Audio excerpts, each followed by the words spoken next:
Well, good morning. I am Rev Karen Fry, the chair of the Nominating Council, and I am here with two of our minister council members, Reverend Dr. Linda Reppond and Reverend Andriette Earl. And I'm excited to find out more about the Ministers' Council as it relates to considering stepping into leadership and joining the Ministers' Council with this next election. So good morning. Good morning. I'm excited to be here with the two of you. So first of all, if you wouldn't mind, tell us, what does the Minister Council do? We see ourselves really as the container for the whole ministers portion of this organization, and we hold ministers in prayer and in consciousness, and that's a continual part of what we do. The work, the tasky part of what we do is we have this year taken on the managing the readiness for ordination process. And so candidates who've completed all of the paperwork at home office are sent to us. We do an interview with each candidate and make a decision whether to recommend them to panel or to wait, or if it is to wait, it's and what should they do while they're waiting to be ready to panel. And that has actually added a considerable amount of the workload to our council meetings, because we've processed, some 25 people this year. So it's individual conversations. In addition to that, we're speaking to you from the Ministers Gathering, which is an annual conference that the Ministers Council hosts, and it's really a place of fellowship and support and bringing together ministers. There's education pieces to it, but it's really a place where we get to put our hair down, love up on each other, and get nourished and refilled. And that's been our joy to host that conference every year. What else do we do?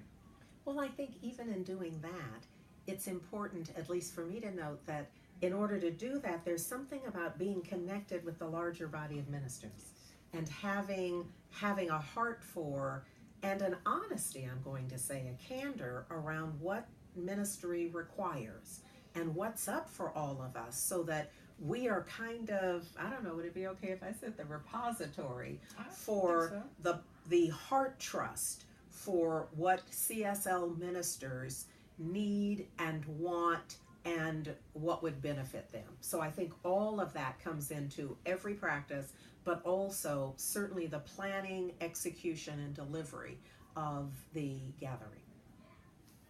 Great, thank you. So what time commitment, if somebody wants to serve on the Ministers' Council, what time commitment should they be prepared to ensure that they have that availability, and is there any kind of financial commitment that is required as well? This is my first year on the Minister Council, so I've only been on since February. I would say it's more time than you might imagine. And it's because while the actual meeting time, I would say on average, I would want someone to allot at least 3 hours a month for the actual meeting time. But then there's other time, just as Linda said, in contacting minister candidates, ordination candidates, and in connecting for our various committees. So there's additional time. Plus there is what's also important for us as ministers is to be available for other panels. So all of this adds in, and once one's on the Ministers' Council, so many of those requests come here.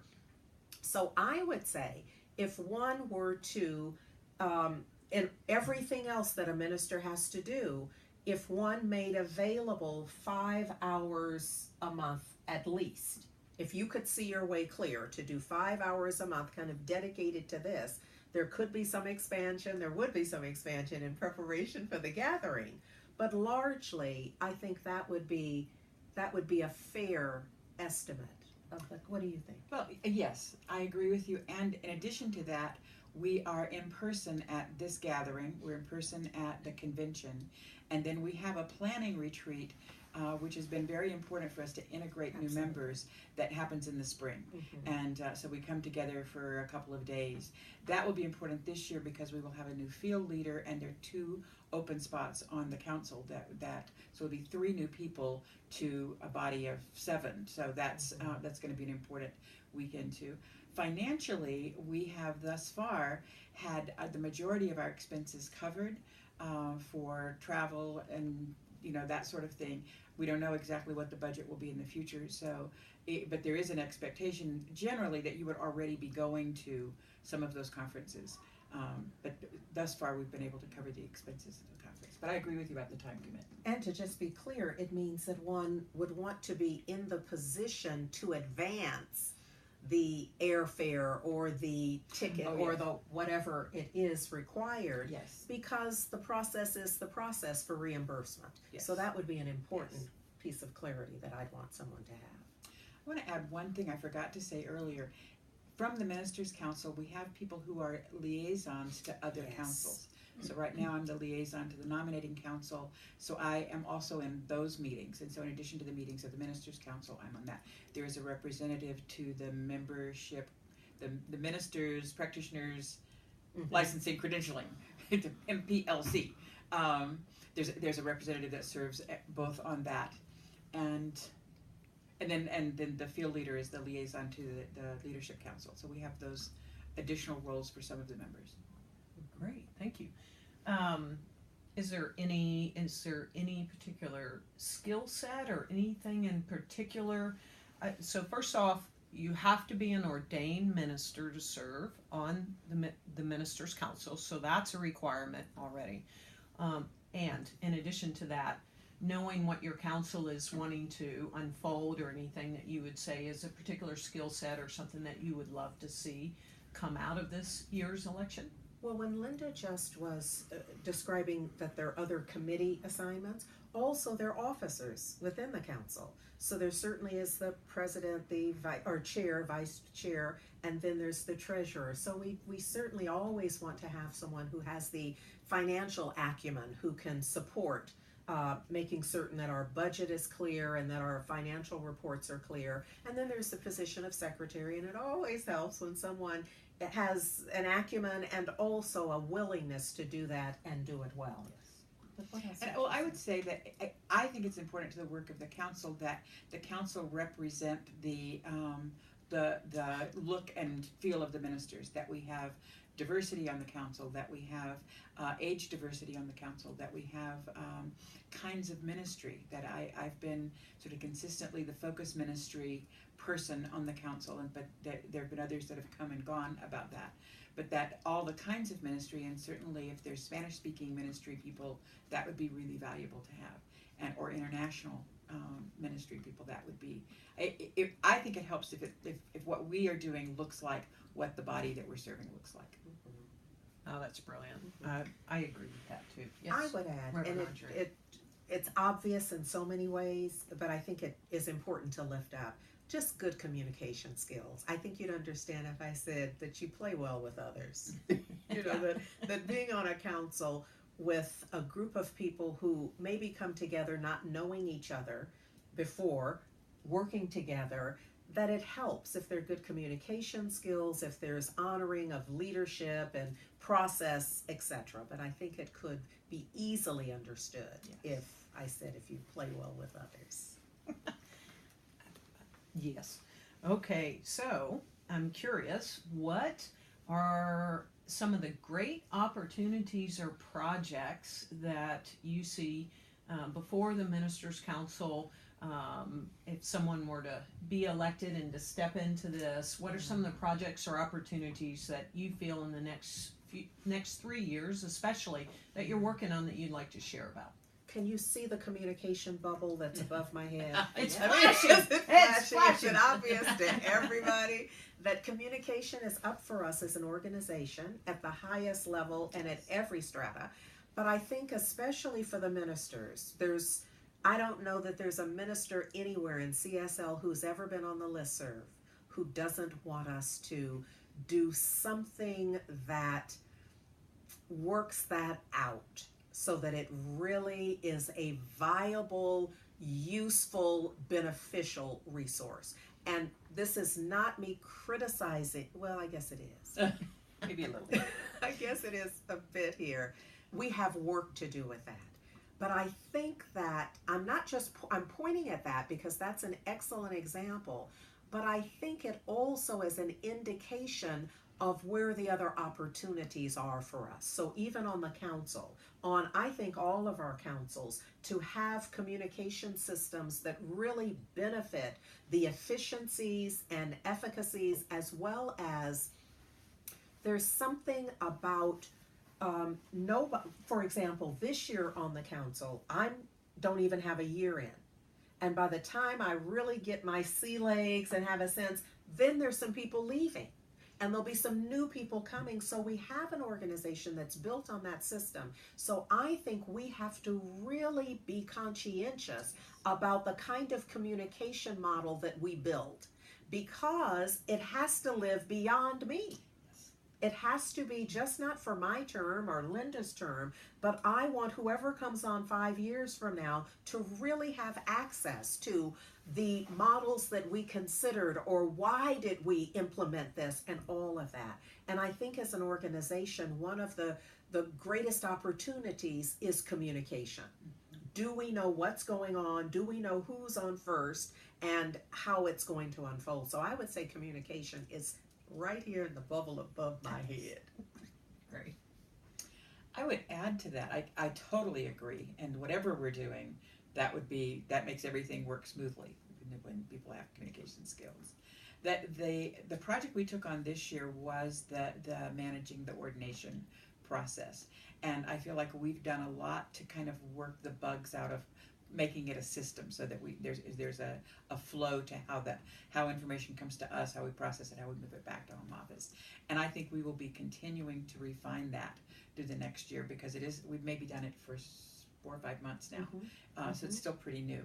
And I think we've still got some of that work to do. And the places where I think it's always helpful is to make the work that we're doing and the work that the staff at home office are doing interact seamlessly and respectfully with each other. And that process is sort of every project we've taken on. We primarily work with licensing and credentialing, and we've really been working on keeping those lines of communication really clean. Which I think raises an important skill, because we are now, we've just been putting in place some of these systems, which means we're also writing the process and procedure. So it helps to have folks who not only communicate and play well with others, but who can write and can help us to have the things in place that really make for consistent and replicable processes. Yes. Wonderful. Well, that's exciting. And the communication bubble. So, are there any challenges that you feel as ministers and the minister council, as it relates to either the ministers council, being a minister, or being a part of CSL, Centers for Spiritual Living, that if we look at face anything the next 2 to 5 years, what do you think the challenges might be? And how the ministers council is entrenched or playing a role in this? What I would say right off top of heart for me is that not only are we an organization in shift and major change happening, but the world is. And I think that always makes the demands on an organization greater, because there's an expectation that you ought to know. And we don't always. We're in prayer, we're in meditation, we're trying to catch the most ideal vision for us. And so not only communication, but there's something else that speaks to how we are with each other. That isn't fully contained in the communication bubble. That doesn't, no matter how much work we do in that doesn't answer but how are we going to feel about each other? How are we going to do the work we're called to do? And how do we ensure that the minister council and whatever contribution we make from that official body, how do we ensure that it supports that? Well, the thing I see so clearly at the ministers' gathering, and I've experienced it every year, I'm feeling it this week, is that ministers come to this gathering sharing the ways that their communities are in transition, and many of them are. And also individually, there are a number of ministers that are about to retire in the process or have recently, and we're growing new ministers as quickly as we can, but those numbers don't match. And so I think increasingly what we're going to see in the next few years is a demand for new ministers, and perhaps some consolidation of centers that are in the same area, or ways of reusing or repurposing their centers, or changing the way that they do worship, that we're all in that shift. And that's, I think, our job as the Ministers' Council is to be aware of that, to be responsive to it, to plan programming at our conferences that allow people to get what they need to manage transitions like that well. That I think that's going to be a major piece of what our movement looks like moving forward in the next few years. Great, thank you.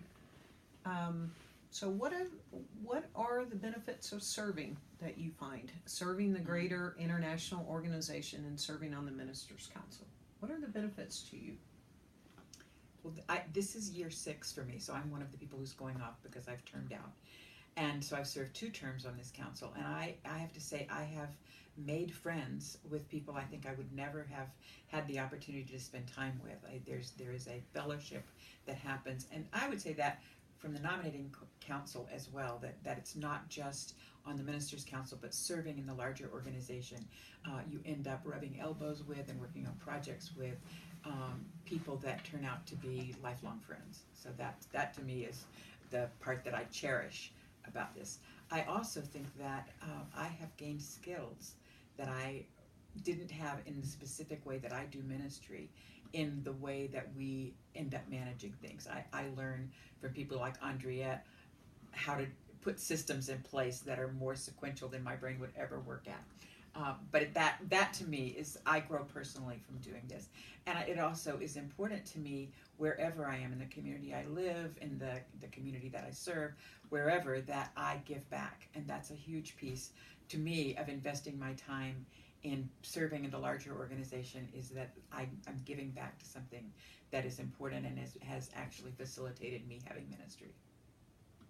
Great. I agree. I've only been on for a moment, but I agree with everything that Linda just said, is that and while I've known Linda for a while, I mean, I've just known her in passing and for a few moments, but to work with her and for us to be roommates on occasion, but to do this deep, important work makes a difference. Yes. And here's an interesting thing, and I don't know how we can maybe partner even better with nominations, but what I've experienced is certainly, once we're called into this level of service, there are those individuals who are surprised that I have the skills I have. And I'm surprised that you bring all you bring, and that this one brought all that they brought. And I don't know how we can do better at discerning sooner that we have this amazing wealth of talent. And it's amazing, because I sit and I'm like, I had no idea that you were the one who, and I don't know how we can do even better with that. But that's part of the gift of it, is really sitting in the presence and working in collaboration with others who are as, if not more, committed to exactly the vision that each of us is holding. And there's something about, I'm a collaborator, so there's something about folks like me coming together in this order with this structure and just making the absolute best outcomes. It's an amazing opportunity, and I'm grateful. It takes the time, it takes the energy, and there's there's always that hill to climb as we first come together and the team gels, but there's something that makes all of that worth it for me. Awesome.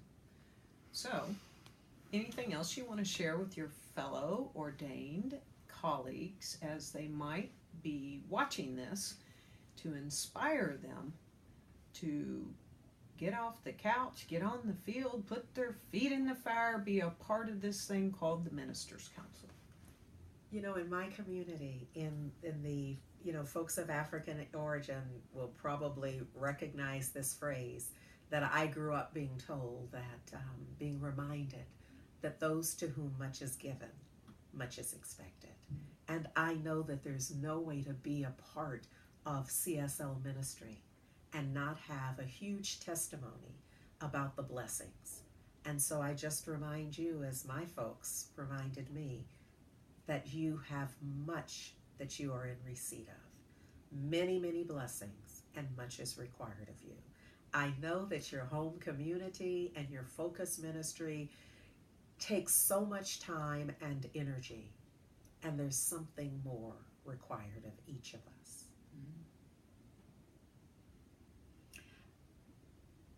Wow, thank you.